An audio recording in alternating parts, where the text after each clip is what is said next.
જૂનાગઢ જિલ્લાના માંગરોળ તાલુકાના માનખેતરા ગામે એકી સાથે 5 જેટલા પશુઓના સિંહે મારણ કરતા ગામમાં ભયનો માહોલ છવાઈ જવા પામ્યો છે. તો ગત મોડી રાત્રે માંગરોળ તાલુકાના માનખેતરા ગામે અચાનક સિંહ પરિવાર આવી ચડ્યો હતો અને અલગ અલગ જગ્યાએ 5 જેટલા પશુઓનું મારણ કરતા ગામમાં ભયનો માહોલ સર્જાયો હતો.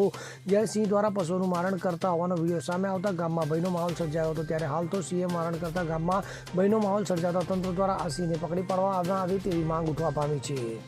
માંગરોળ તાલુકાનું માનખેતરા ગામ ગત રાતના સિંહ અચાનક બે આવી ચડેલા હતા, જેમાં 3-4 વાછડું 2-3 ગાયું એનું મારણ કરેલ છે અને 1-2 ગા તો મરી ગઈ, એકાદી ગા હજી જીવે છે. મારી પોતાની ગા એને પણ 1-2 પંજાઈ મારી દીધા અને થોડુંક 1-2 લોચા ગાના એવા સિંહ કાઢી લીધેલ છે.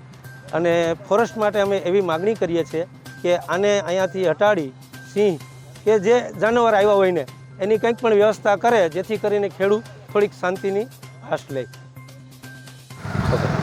જી, હું ગોવિંદભાઈ કાનાભાઈ ગોયલ, માનખેતરા પૂર્વ સરપંચ. અમારા ગામમાં સિંહ રાતે આવેલો અને 5 જાનવરોને જે એને શિકાર કર્યો છે, જે ગામમાં પણ અફડાતફડી મચેલ છે. લોકો પણ વિચારે છે કે હવે શું કરવું.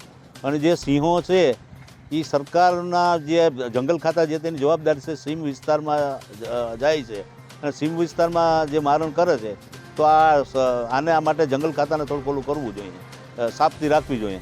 અને 5-5 ફોન કરવા છતાં પણ આરએફઓ સાહેબે ફોન નથી ઉપાડ્યો અને 11 વાગ્યા તો હજી ગામમાં અહીંયા આવી અને આ પ્રોસિજર શરૂ છે કરી અને નીકળી ગયા છે. એટલે ખરેખર તો આનો કંઈક બંદોબસ્ત કરી અને વ્યવસ્થા કરવી જોઈએ, નકર ગામના લોકોને કાલવારે માણસને પણ જીવવાનું ઓલું થાય, તો આ ખરેખર જવાબદારી જંગલ ખાતાની છે. અનિરુદ્ધ બાબરિયા સાથે CN24 ન્યૂઝ, માળિયાહાટીના. હવે જુઓ દેશ દુનિયાની તમામ ખબરો તમારી આંગળીના ટેરવે. ઉઠાવો મોબાઈલ અને Google Play Store પરથી ડાઉનલોડ કરો અમારી CN24 ન્યૂઝ મોબાઈલ એપ.